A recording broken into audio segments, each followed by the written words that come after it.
दोस्तों they are champions and then they are legends.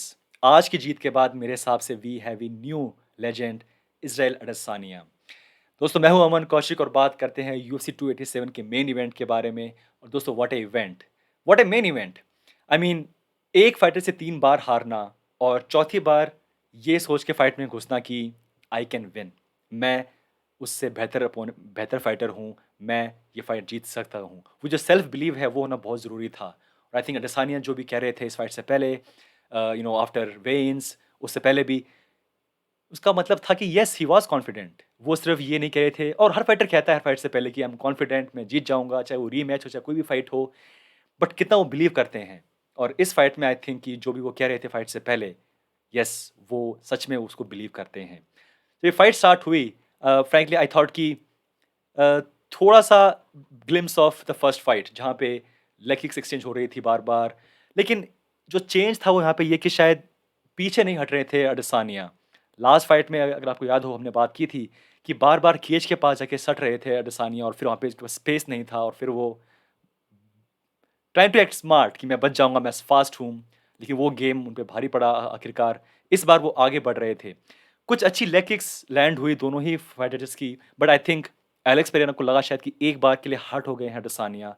गए cage के पास, इसराइल फॉलोअप किया, कॉम्बिनेशंस नी, लगा शायद कि ये फाइट फंस रही है। और वहां से फिर एक बड़ा राइट हैंड, एक और राइट हैंड लैंड हुआ डसानिया का, नीचे गिरे जमीन पे, और फिर एक हैमर फिस्ट, बड़ा हैमर फिस्ट, और knockout.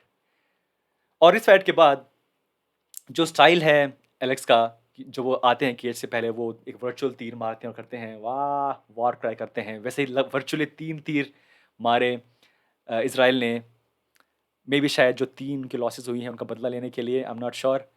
But yes he won this fight.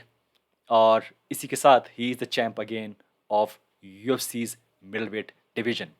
Now Alex Pereira ये फाइट्स हार जरूर गए, बट आई डोंट थिंक उनके लिए ये एंड है। मेरे हिसाब से वो अभी भी एक बहुत बड़ी प्रॉब्लम है फॉर मोस्ट फाइटर्स।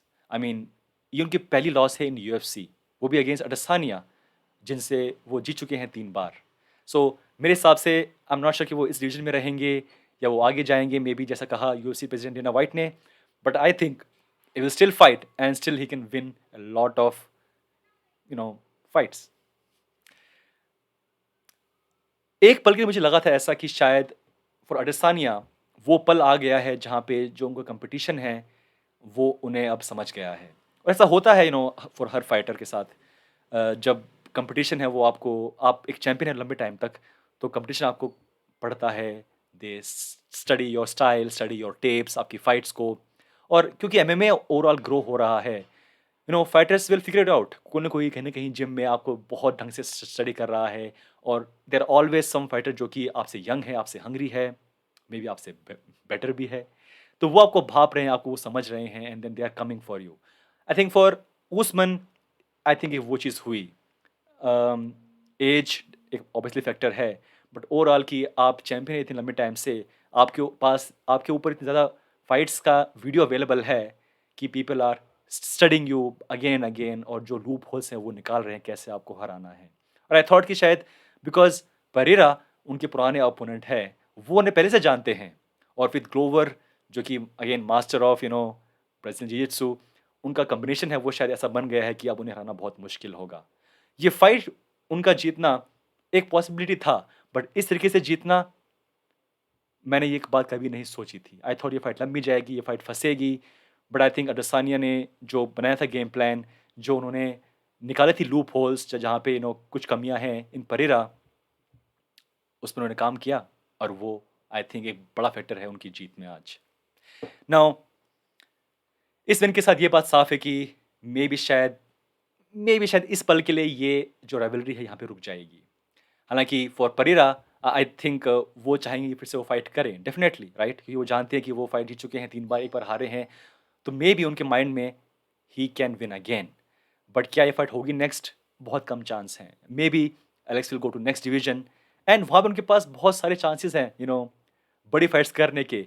उनके टीममेट ग्लोवर, उनकी जो बेल्ट जो हारे अगेंस्ट जमाल हिल, आई थिंक वो वहाँ पे एक कहानी है जो कि फाइट बन सकती है। सो मेरे हिसाब से जो फैंस हैं एलेक्स परेरा के, आई थिंक उनको बहुत मौका मिलेगा उनको और देखने का। आई थिंक उनके लिए एंड नहीं है। मे बी चौथी फाइट फिर से हो सकती है कभी ना कभी। चौथी फाइट, पांचवी फाइट ओवरऑल, तीसरी fight in MMA, it's possible for Adesanya. उनका वापस आना और जीतना, I think for UFC it's a good thing, because UFC want big name, they want champions. और जब फाइटर्स ऐसे हार रहे हैं, या like he Francis Ngannou, he left UFC, Usman he lost, right? तो एक स्टेबल चैंपियन होना हमेशा अच्छा है फॉर बिजनेस। और अडेसानिया का वापस आने आके चैम्प बनना, ये गुड न्यूज़ है for UFC and for Adesanya. एक पल के लिए आई थॉट कि शायद जस्ट लाइक उस्मान, और हमेशा मैं लूँगा उसका नाम कमारू उस्मान का, बिकॉज आई थॉट कि ये दोनों फाइटर शायद आने वाले कुछ साल में गोट लिस्ट में शायद पहुंच जाएंगे, और वो चांस शायद खो दिया उस्मान ने। बट अडेसानिया आई थिंक अभी भी उस रेस में है। He has clean the division. जो भी उनके पास अपोनेंट हैं, चाहे वो हों विटिकर, कोस्टा, जेड कैनोनियर, मावन विटोरी, वो पूरी डिवीजन साफ कर चुके हैं। So in a way he will be a champion for a long time. But you never know कब कौन सा फाइटर वहाँ पे उनके लिए रेडी हो, और इसीलिए उनका फ्यूचर है वो क्या होगा, will talk in next video. But उन्होंने आज खुद इसका नाम नहीं लिया। लास्ट टाइम उन्होंने नाम लिया था जब वो जीत गए थे, वो था अगे फॉर पोटान, यानी कि एलेक्स परेरा। इस बार उन्होंने किसी का नाम नहीं लिया, but may be he knows next कौन है। दोस्तों एनीवे आज का इवेंट उनके नाम रहा। आई मीन दिल खुश हुआ उनको देख के। जो उन्होंने दिया पोस्ट फाइट इंटरव्यू दिया वो बहुत ही बेहतरीन था, कि कैसे कि आपको काम करना चाहिए उस एक पल के लिए जिसका आपको बहुत ज़्यादा खुशी मिले, वर्क हार्ड। और वो लकी है कि उनको ये पल बार बार टेस्ट करने का मौका मिला। So very very very inspirational post fight interview. सबके लिए रिस्पेक्ट। हालांकि उन्होंने वो किया नाटक को गिरने का, जब आई थिंक सेकंड या पहली फाइट थी, या मे बी शायद सेकंड फाइट थी, एलेक्स पेरेरा वर्सेस अडेसानिया इन किक बॉक्सिंग वर्ल्ड। तो वहाँ पे एलेक्स पेरेरा के जो बेटे हैं उन्होंने नाटक किया था ऐसे गिरने का, कि वो हो गए हैं नॉकआउट, यानी कि अडेसानिया। और आज उनको ढूंढ के उनके बेटे को, यानी कि एलेक्स पेरेरा के बेटे को देख के नाटक किया गिरने का अडेसानिया ने। I mean crazy man, like it was funny but it was like crazy, कि कैसे अडेसानिया ढूंढ के कि देखो अब मैंने तुम्हारे बाप को हराया है आज। Crazy. But yes, amazing event. Emotions बहुत हाई थे इस फाइट के बाद। पूरा पूरा जो क्राउड था वो वेंट क्रेजी। एंड डेफिनेटली ये एक ऐसा इवेंट जो कि बहुत टाइम तक हम याद रखेंगे। ऐसे बहुत कम होते हैं नाम जो कि चैंपियन हैं, रिस्क लिया, हार गए, फिर से जीते, फिर हार गए, फिर से जीते। और I think GSP was one name like this, क्योंकि शायद जब भी वो हारे इन्होंने अपना उसका बदला लिया।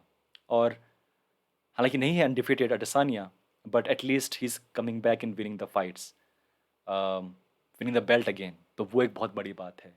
चांस दिया उन्होंने जाने का अगेंस्ट यान ब्लॉविच, एक बड़ी डिवीजन में, वहाँ वो हार गए थे, वापस आए, फिर से बेल्ट डिफेंड की कई बार, हार गए अगेंस्ट ए बिगर टफर अपोनेंट, फिर से आए और जीत गए। मेरे हिसाब से उनके लिए विंडो अभी भी खुली है टू बिकम द गोट। अभी नहीं, मे बी कुछ फाइट के बाद। दोस्तों एनीवे, ये था मेरा video. Amazing fights, amazing card. मिलते हैं next time. Take care, bye bye.